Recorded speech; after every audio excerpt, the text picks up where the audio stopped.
I'm a conspiracy theorist at heart. So if I see an organization, a company, a government entity purposely hiding the truth, I'm like, you want to talk about politics? Brookfield invested in a cloning company in 2020. No, they did. Of course they did. You want to bring some politics into this? But I'm not surprised they're involved in everything. I didn't even know. And frankly, I don't care. But I say, Nico, you probably care. Carney's in on it. There's a good reason why Brookfield went up 33% since April. That's not a coincidence. Yeah, and we're back with another episode of Stand on Guard. Thank you so much for joining us today. And we'll be back momentarily with more of the news you need to know. The Prime Minister lied and his minions continue to lie. Your home is your castle. We're calling on the government to introduce and immediately pass the Stand on Guard law. But we also need to resolve to resist.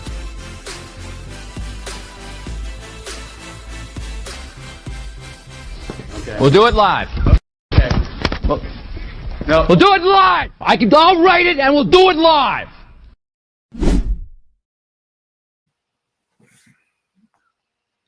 Plug that in.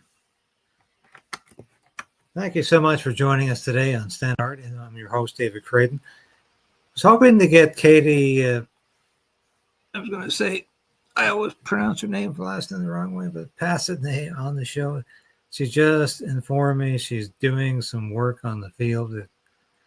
Crazy things are breaking out there, and so that's not going to happen. But we might be able to show you some other things in this broadcast here. Whatever happened to Chrystia Freeland? Have you ever asked yourself that? Whatever happened to Chrystia Freeland? Well, Chrystia Freeland, of course, is really doing quite well for herself. And this is the theme of today's show. You defy the narrative of the federal government. And guess what happens? You get some good things happening to you. And look, there's Chrystia Freeland. Through the years, we've known Chrystia Freeland as a great defender of Ukraine and some of the questionable elements in Ukraine, some of those paramilitary groups with Nazi links. And of course, her grandfather worked for the Nazis. We know that. That's no secret. That's no secret at all. So we know that continues, and that's all she's about. So let's have a look at this here. I have to laugh at this. This is Bob Fife reporting. And where do you think Chrystia Freeland ended up?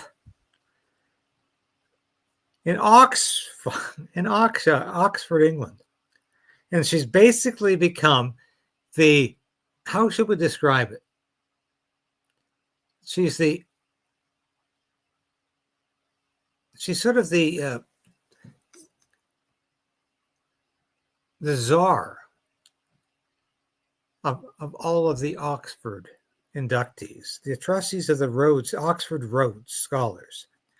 The Rhodes Scholars Trust have appointed Chrystia Freeland as the next warden of Rhodes House and chief executive officer of the Rhodes Trust. Chrystia will start her role on 1st of July, 2026, taking over from Professor Sir Rock. They can't make this up. Sir Rick Traynor, King's, I think that's KVE, that's who has served as interim warden and CEO since. Whatever happened to the last job? I'm sorry. I must have missed something here. Prime Minister Mark Carney welcomed their minister and the King and Queen. Oh, yeah. So we have to get that in a second here. But so is she still a member of Parliament? Yes, she is, because they've not had a by-election there. So how come Chrystia Freeland is allowed to stay as a member of Parliament and to be sort of the de facto representative of Ukraine, first of all, And now, as the Rhodes Scholar czar, no talk about her having to stand for re-election or having a by-election in the riding. Not a bit. This is very, very concerning. Let's have a look at this. Thank you.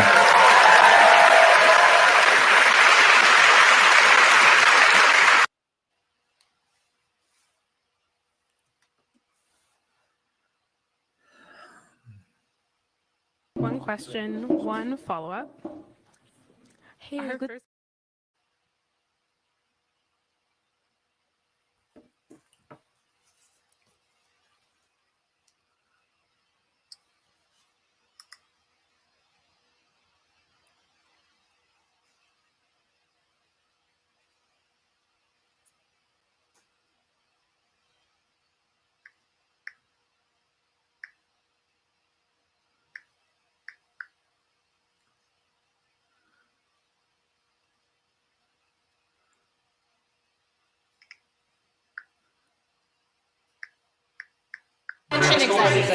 You mentioned. What's the plan? Are there going to be more CBSA guards at the border? What are you going to do about increasing strength there? As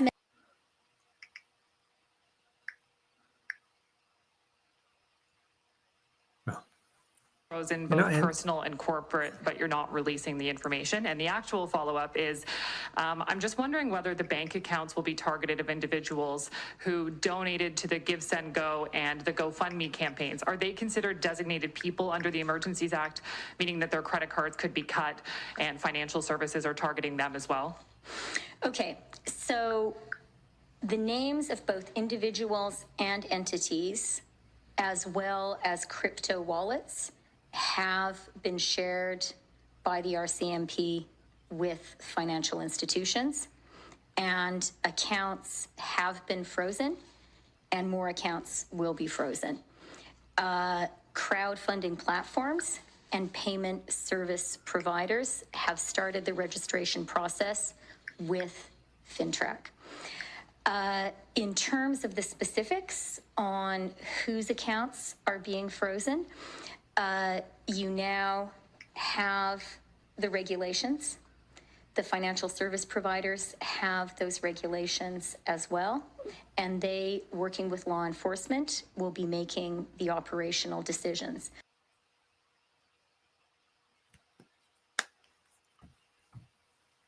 That, of course, was the wonderful Chrystia Freeland during the height of the Freedom Convoy, when she threatened, and she did. She took away bank accounts.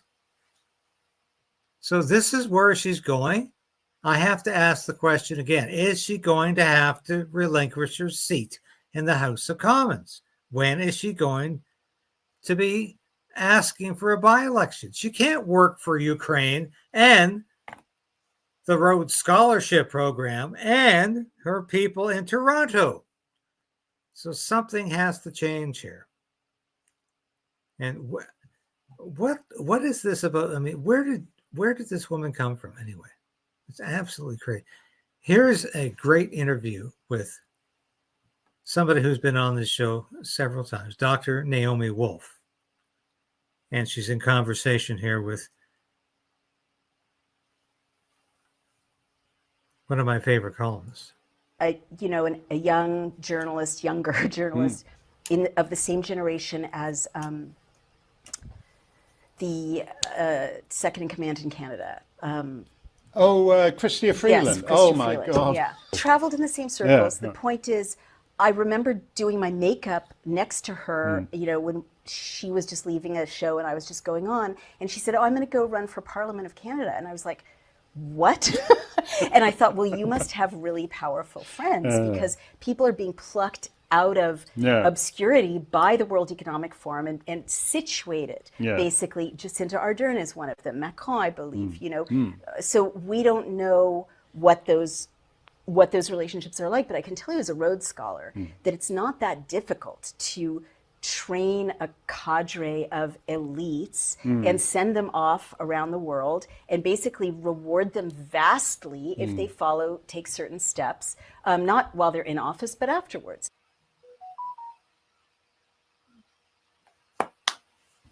Yes, and that's exactly how Naomi Wolf described it. And why is it that she suddenly was on the verge of fame when she was basically a nobody journalist?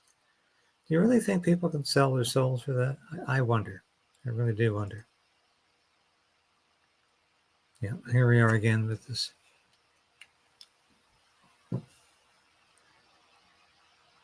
And Mark Carney, of course, we're starting here. Mark Carney had the king and queen of Sweden in town. Did you know that? I didn't know that the royal house of Sweden was visiting Canada. Mark Carney did, though. And they signed a trade agreement, but had nothing to do with these Gripen jet fighters that Mark Carney is talking about buying from Sweden. Now, what is going on with these Gripen jet fighters? We really don't know, because we can't possibly serve our defense interests with just these aircraft. So that's one of the big questions here. Is Mark Carney deliberately talking about buying fighter jets from Sweden just to make Donald Trump angry? Is he seriously? Join us I don't think so. on behalf of the Swedish government. Pleasure meeting you, Right Honourable. And just say please. So good to see also Minister Jolie and Minister Champagne here as well. As Deputy Prime Minister of Sweden, it's wonderful to be here, of course, with a state visit led by their Majesties. And I must say, and I've said this in a few settings earlier today, we actually used to be connected by the same bedrock. So in a sense, Sweden and Canada drifted apart, parted by the Atlantic. But I think that that huge piece of water has never felt smaller than now. And I believe in difficult times, you should really choose your friends wisely. And this is the reason Sweden is choosing Canada. We're coming to America, we're coming to Canada. And we're very happy about the strong friendship between our two countries. We're grateful to your strong leadership. Congratulations on getting your strong Canada budget through yesterday as well. And I think in many ways, both of our countries, we don't come from, great conditions. We have built our welfare, our prosperity on hard work and curiosity. That sort of ethics and morale also builds our peoples and binds our people together. And I want to convey on behalf of the government of Ulf Kristersson and my Prime Minister great gratitude to the partnership that we are signing today, a strategic, well-chosen partnership between our two countries on innovation, on energy, on defense and security issues, and of course forestry, as the King mentioned, and how two countries that also show that it is possible to cut emissions and increase economic growth at the same time. So thank you so much for your leadership. So what happened here? And why that? And look forward to. Sorry. So what happened here? So Mark Carney had the king and queen of Sweden in town. And what happened? He missed the opportunity to sign a free trade agreement with him because he had to run off to the United Arab Emirates. Because apparently the king and queen of Sweden were expecting him to include in this agreement the Gripen aircraft, Saab, which is producing potentially aircraft fighters for the Canadian Armed Forces. Now, Mark Carney didn't seem to be very concerned about this. Now, and Brookfield has extensive connections to the UAE through a significant and growing portfolio of investments in real estate, private equity, and infrastructure. Its activities include developing properties like the ICD Brookfield Place Tower in Dubai, investing in logistics and commercial real estate and partnering with UAE-based firms like Lunate and Dubai Holding for joint ventures in residential and retail projects. Brookfield has also raised a dedicated climate fund that received backing from UAE investors. So does the plot thicken for you? Clearly, this is what is going on. When Brookfield Asset Management CEO Bruce Flatt can't appear before the ethics committee due to scheduling conflicts, but shows up late in UAE 6 days before the PM, you shouldn't be surprised that people find that one coincidence too many. So is there another connection between our Prime Minister and his former firm, I use that term lightly, Brookfield Asset Management? Because, of course, Mark Carney was the CEO of Brookfield Asset Management. He's clearly still working for Brookfield Asset Management in one capacity or another. Anyway, what else we got here?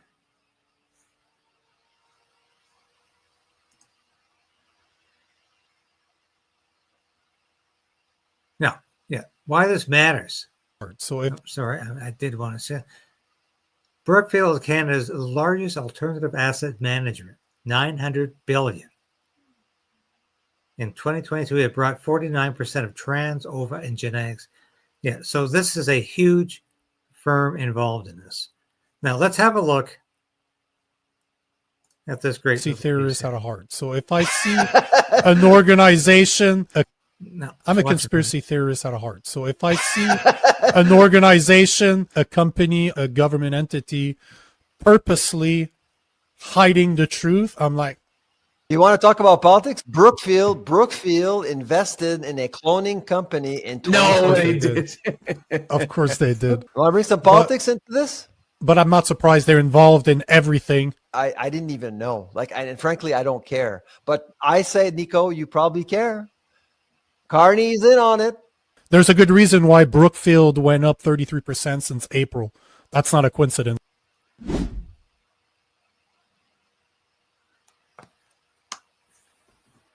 As my good friend Nico said the other day, is there any coincidence going on here? I don't really think so. Sure that the ties between a young Sorry.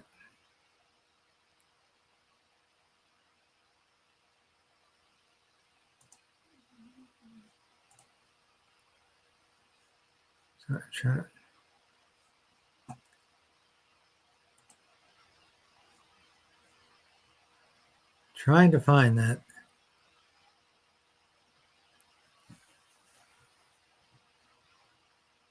Here, we're going to go to our X page here because that's the best thing to do right now because we have lots of this stuff here. And so let's go back to our X page.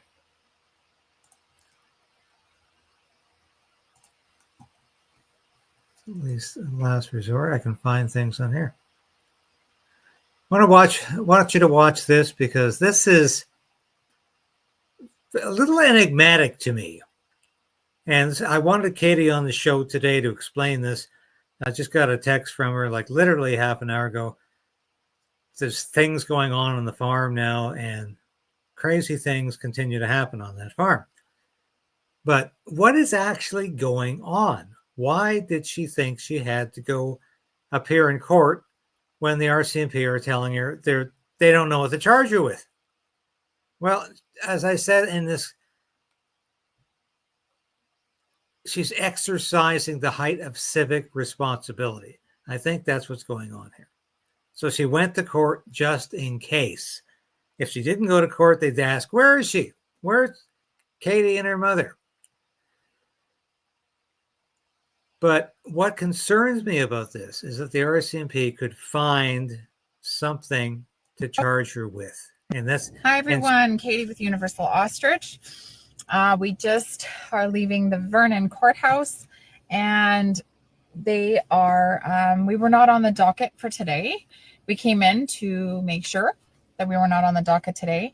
There was a couple that were publication or media banned. So we are and have been told that they just have not decided or not whether or not they're going to proceed with the charges, the Crown. And up, I guess, to about 6 months to a year, we've been advised that they could come at us with some possible different charges. But I'm going to stand strong, stand in faith and hope that we're at a pivotal time in our history here in Canada, that there's so much repair with eroded trust that has happened between Canadians and our system. We're seeing a lot of systemic failure and a lot of broken trust. So I'm really hoping that with all of our ostriches, which is a week ago today, or 2 weeks ago today, our hundreds of ostriches took almost 1,000 bullets to create change for people here in Canada. And I hope that we can still resonate with that, identify with that, and the meaning of what we're really fighting for. And that is for change for all Canadians, for our future, for our children, our grandchildren, and all of our property rights, our animals, and our farmers. Our farmers are hardworking, and they deserve to be hailed heroes, not to be destroyed by an agency that has a lot of power. And we're just fighting for a new war, and in a new war, and that's not one with weapons. It's one with holding people accountable, or to wage a war on accountability. And we're going to do that in peace, love, unity, with our strong voices. We're going to do that by standing strong together and believing in God. For me, that is everything. It is having faith, even in the hardest moments, that He has a plan. God has a plan. He wrote this story. He wrote the ending. And He knows what the outcome's going to be. We just have to believe. And in all of those bullets that got shot on November 6th and 7th, and for every life that they destroyed on November 6th and November 7th, our ostriches are going to continue to be beacons of hope for people across the world and create change. So God bless every one of you. Thank you for being on this journey with us. And I have extreme gratitude. There is going to be the farmers' protest on November 22nd. I know that that's going to be an amazing opportunity for people to stand together, united, and have a peaceful demonstration of what people are feeling in Canada. We're tired. We've had enough. We want our voices to be heard, and we believe in justice. One thing that Canadians know of right from wrong. This is wrong. And what's happening to us in Canada is wrong. And we need to just rise up. Rise up, Canada. Use your voices and bring out your tractors and your cars and be part of a peaceful, beautiful demonstration on November 22nd to stand up for your rights as a Canadian and your future. God bless. Bye-bye. We will have the information about where those events are. In Ottawa, it's near Parliament Hill at noon tomorrow. I will be there. And it's across the country tomorrow.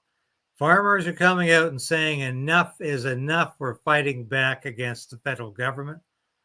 That was a part of Katie's protest from the first. This is what this was all about for her. It wasn't just about her ostriches, her family, her life, her livelihood. It was about all Canadian farmers. And we're going to continue to fight for that tomorrow. And we're going to continue to fight for that in upcoming weeks. So I think we've got another video here. Producer, can you put that on, please?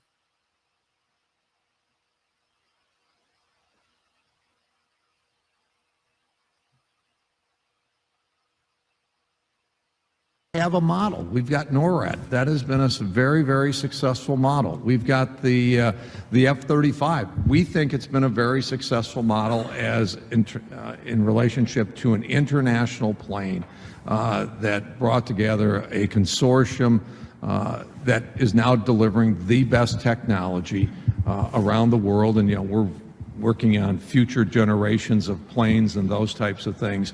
It's another great example, and I'm assuming we'll develop consortiums again for that kind of technology.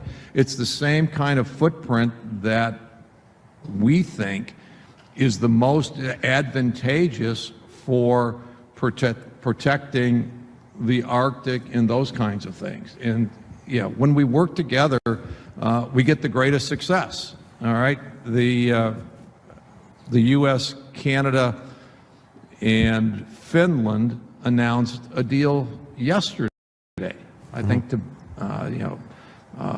Canadian technology, Finland capability in terms of building, icebreakers, some of that technology going to some of the shipbuilders that we have in the United States, and they held a press conference yesterday, and it was a win-win-win for Finland, Canada, and America. And so it's kind of like, oh, that's a good model. We need to do more. We need to do more.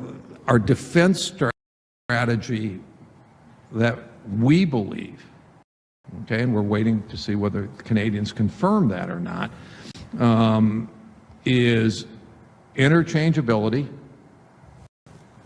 interoperability, and joint. Those are three words that have really defined this relationship over the last 50 years. And those are, we're not looking to change those words. Okay, I would love to be here and, come back next year or, whatever. You got a deal. Come on back. Yeah, okay. For sure. And talk about, isn't it awesome? We've taken what the lessons we've learned over the last 50 years. We are still interchangeable. We are still interoperable. And we are still joint.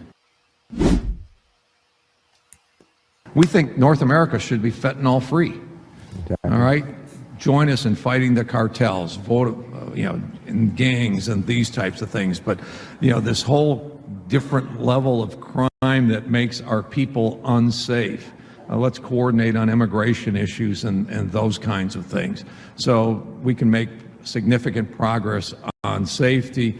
And then going way back to World War II, going back to NORAD, we've got a model on defense that from the American perspective, we think has worked pretty well.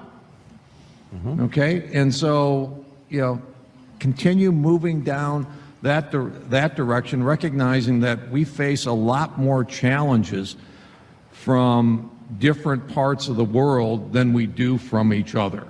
Well, that's very good to hear, and so we have a framework, Ambassador. That the USMCA, or CUSMA as we like to call it here. That review process has begun with a consultation period that closed in early November. It is that framework to create a strong North America. What's your most optimistic view of what the next iteration of that agreement will look like? Well, on a number of these issues, we're actually waiting to see exactly where the Canadian government is going to come out on this. Okay. We have like I said, on the F-35, we've got all kinds of people and companies that are involved. From an economic standpoint and a military cooperation standpoint, the F-35 has been a phenomenal success. It's not an American plane. It's an international plane. We put together a consortium, an American-led consortium, 20 years ago. Canada was one of the first to sign on. We shared technology across borders, so that, I think one of the features that I saw on one of your news networks talked about, I think a company out of Nova Scotia, and the only thing that they could show you was the box that the parts were shipped in, because it's kind of like, well, no, this is classified information, and it's kind of like, or materials, and it's kind of like, yeah, because it's high tech. Well, that's technology that we shared across the border. That you've got a company, you've got companies in Canada that are learning and developing and probably contributed to the development of that technology that you can use on future products and future efforts. And you know, you got all these people making these planes. We built 1,000 of them already. We've got more than 2,000 on back order. And so it's a great example of good coordination. But, you know, Canada's going through a review of their defense industry. And importantly for us to do this is something that obviously this sector supports, a review and a renewal of that capacity. Well, we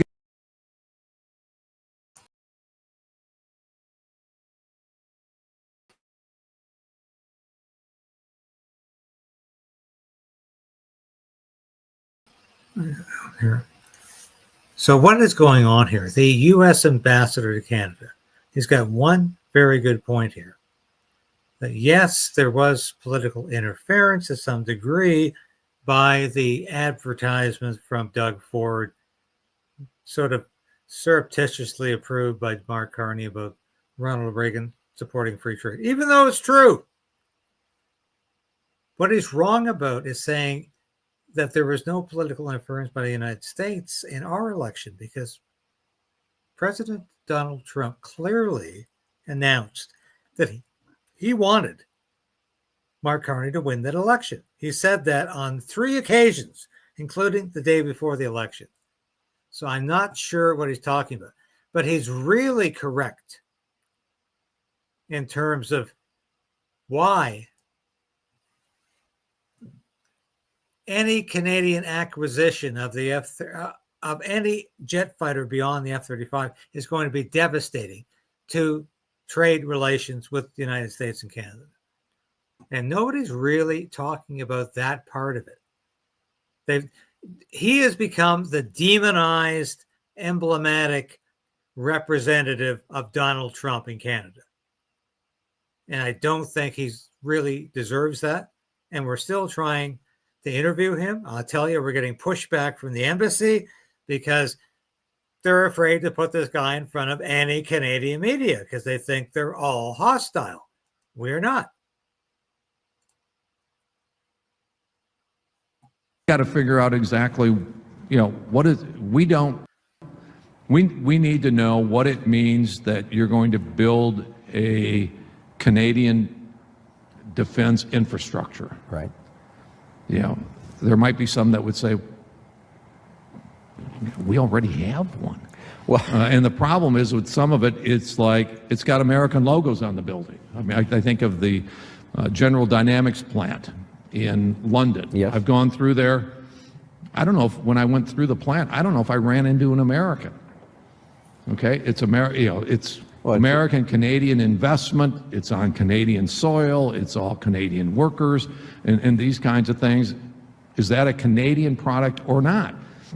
For U.S. purposes, when Canada, a Canadian supplier, military supplier, ships product to the U.S., we consider that American content.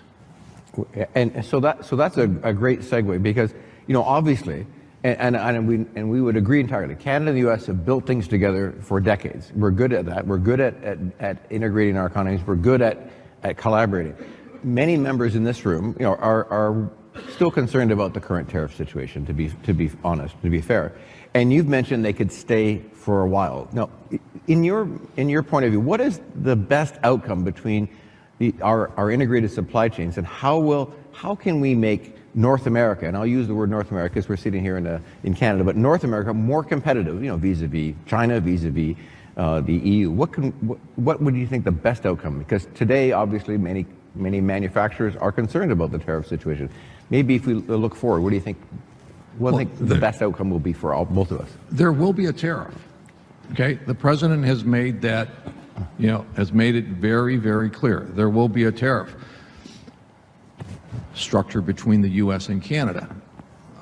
I've talked with the Canadian government and encouraged them to be, you know, just to really work closely with us in going through that process and get into the lowest tariff bucket that the United States of America will have.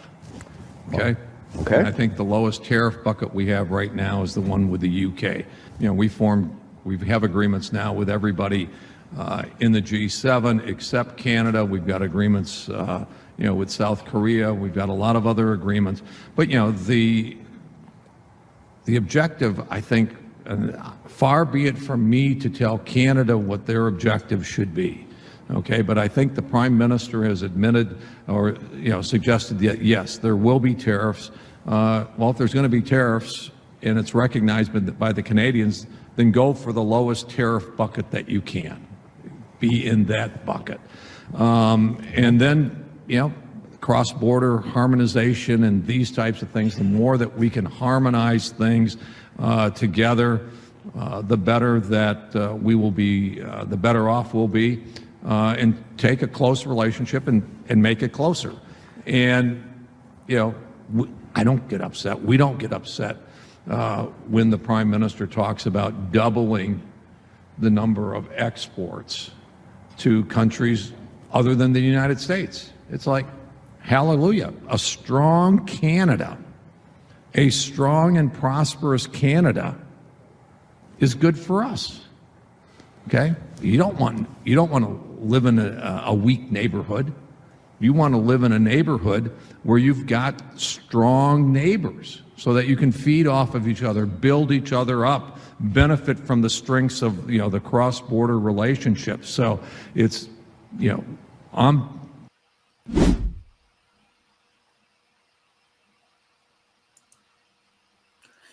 and I would say that's exactly a very good plan for Canada. But we're not hearing that, are we? We're hearing this guy, this ambassador, is some sort of madman. And I think that's extremely unfair. So we've got some more slides to show you here. Go ahead, producer.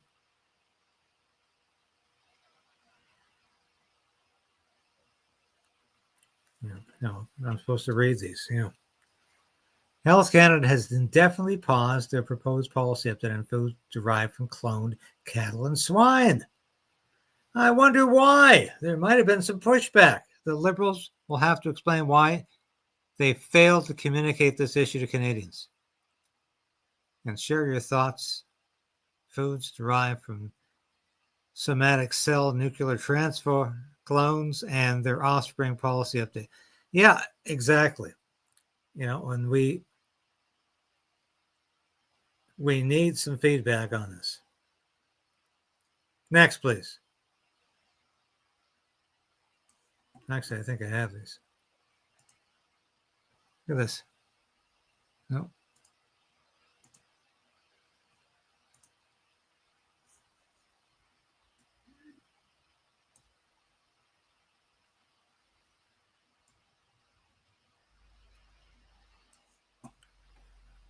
No, that's more visuals of Chrystia Freeland. Do you remember her from the years gone by?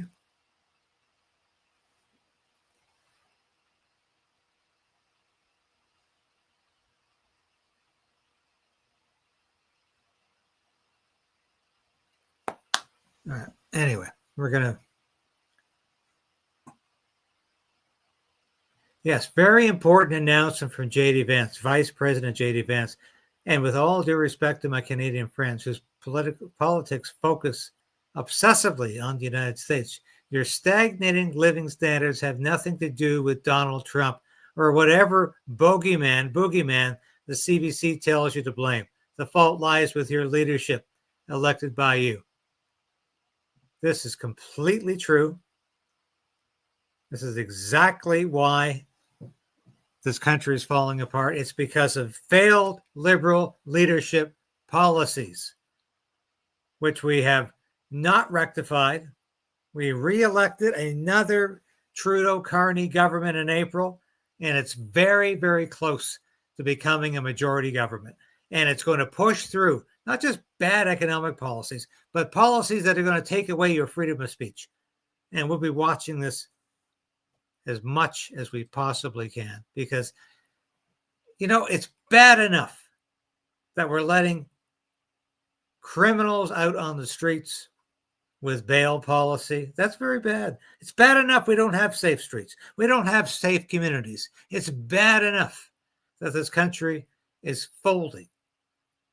But believe me, folks, if we lose our free speech, we lose our country. We have nothing left. This is why we have to keep fighting for free speech. And we're not hearing enough about it.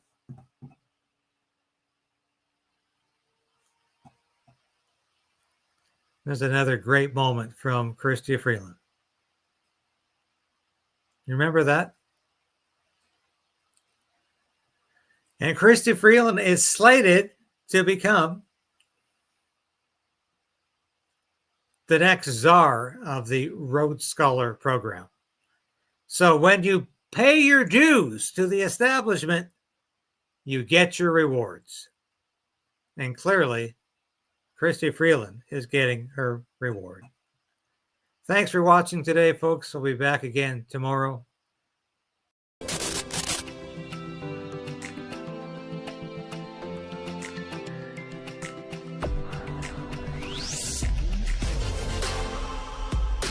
Thank you for sharing this station with your friends and family. Thank you for hitting that like button, because I tell you, we are fighting back in a way I've never had to before, because I'm going to keep this station on the air. I'm going to keep fighting for freedom. I'm going to keep fighting for justice and truth.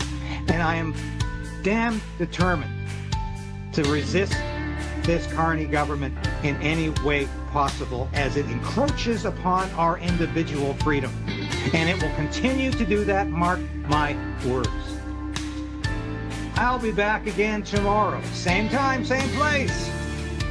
10 a.m. This has been David Crayden, broadcasting live from our nation's capital in Ottawa. Thank you for watching. We'll see you again tomorrow.